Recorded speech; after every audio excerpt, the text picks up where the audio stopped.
Sois béni, bien-aimé. Ça fait 2 jours, oui. Malgré les occupations, on ne peut pas arrêter d'adorer le Seigneur et de parler de sa parole. Sois béni. J'espère que tout va bien chez toi. Dans ta maison, la vie de tes enfants, de ton entourage, de ta famille, de tes parents. Sois béni dans le nom de Jésus. Ah, sois béni la chante Esther Chaline. Que le Seigneur te bénisse davantage. En ces lieux. Ah, c'est chaud avec le petit rhume. Soyez bénis. Bien-aimés, ce lieu.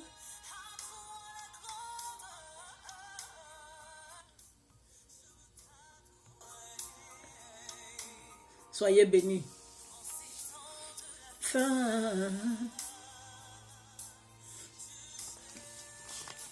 Alors, Seigneur, je veux te confier ce petit temps d'exhortation. Que ton sang nous couvre tous au nom de Jésus. Amen. Et en vérité, je vais réduire un peu. Voilà. Alors, ce sur quoi je vais t'exhorter, voilà. Aujourd'hui, là, c'est le psaume 35 et le verset 26. Voilà. Pour que tu te réveilles, pour que tu te lèves. Voilà.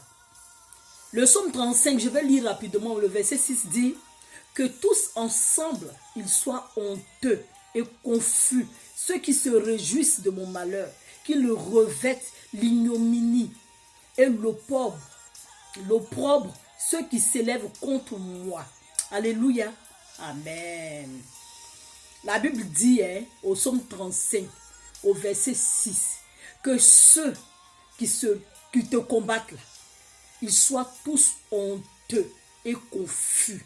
Ceux qui se réjouissent de ta position, de ton malheur, du fait que tu sois tombé, du fait que tu ne sois plus là, la même personne, du fait que peut-être tu es dans une situation d'handicap, peut-être que tu as changé de position, que ce soit physiquement, spirituellement, il y a quelque chose qui s'est passé. Et donc, ceux qui te combattent rigolent, ceux qui te combattent te montrent du doigt, ceux qui te combattent font toujours quelque chose pour te montrer que voilà, tu n'es plus ce que tu étais et que désormais c'est comme si. Laisse-moi juste te dire, bien-aimé, que le Seigneur, il est le même hier, aujourd'hui, éternellement. Il n'a point changé. Voilà. Donc de ta position là où tu te trouves, bien-aimé, que ta foi ne soit point touchée, que ta foi ne descende pas, ne bascule pas, que ta foi ne change pas dans le négatif, non. Sois serein, bien-aimé, sois serein, imperturbable. Mets ta foi en action. Donc tu as le psaume 35 ici, qui te dit au verset 26 que tous ensemble, ils soient honteux et confus, ceux qui se réjouissent de mon malheur. Bien-aimé, qu'ils revêtent l'ignominie. L'ignominie, là, tu sais ce que ça veut dire? La grande honte, le déshonneur, mais une honte publique, quoi. Est-ce que tu vois un peu? Une honte publique. Pour toi, la même là, c'est peut-être dans le secret. Et puis quand on te voit, on te montre du doigt. Mais je dis, une honte publique, le déshonneur social, tout le monde voit. C'est ça l'ignominie. Et l'opprobre, c'est pareil, la honte. Tu vois un peu, c'est toujours la même honte. Voilà, qu'il soit confus, qu'il soit dans la honte, qu'il soit couvert de l'opprobre, de l'ignominie. Donc, bien-aimé, voilà, ne t'assois pas, ne reste pas assis. Ne reste pas assis pour dire que oui, bon, ma situation est comme si, donc bon, je prie de temps en temps un peu. Non, lève-toi.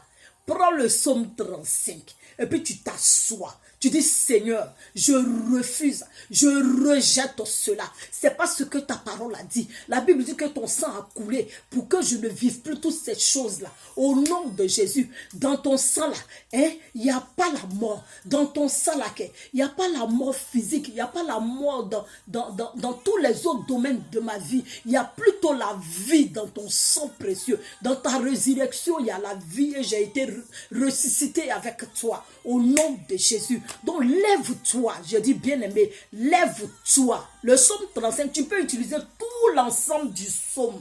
Mais j'ai pris le psaume 35, verset 26, pour que ceux qui se réjouissent dans ton malheur, là, ils soient couverts d'opprobre et d'ignominie. Voilà. Que la honte les saisisse, la confusion les saisisse. Pour eux, là, que ça sera public devant tout le monde. Leur famille même va les rejeter.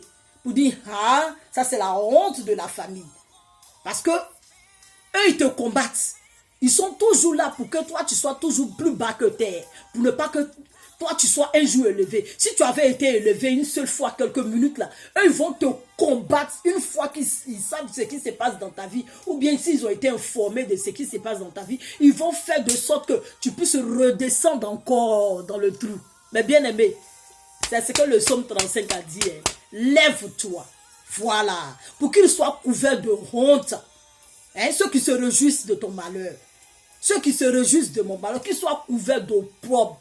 Qu'ils se revêtent de l'ignominie. La honte publique. Au nom de Jésus. Bien aimé, c'était là mon exhortation. Je ne vais pas aller plus loin. Voilà. Pour qu'ils subissent aussi. C'est qu'ils veulent que tu subisses là. Eux aussi vont subir. La honte publique, le déshonneur public, la grande honte. Soyez bénis dans le nom de Jésus. Lève-toi, ne t'attarde pas sur ce qui se passe autour de toi. C'est vrai, à un moment de ta vie, tu vas sentir que tu es étouffé. Tu vas sentir qu'il y a trop d'oppression. Mais c'est ce que la parole de Dieu dit. Il faut te lever. Prends le psaume 35, tranquille. Tu peux faire ça pendant une semaine. Toi-même, tu vas comprendre, tu vas voir ce qui se passe. Soyez bénis dans le nom de Jésus. Amen, amen, amen, amen. On va terminer avec la chante Esther, Charline. Je vais augmenter le son. Soyez bénis dans le nom de Jésus. Je te loue. Je te loue. Je te loue. Alléluia.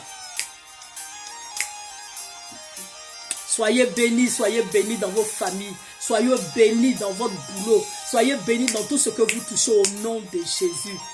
Soyez bénis. Amen, amen.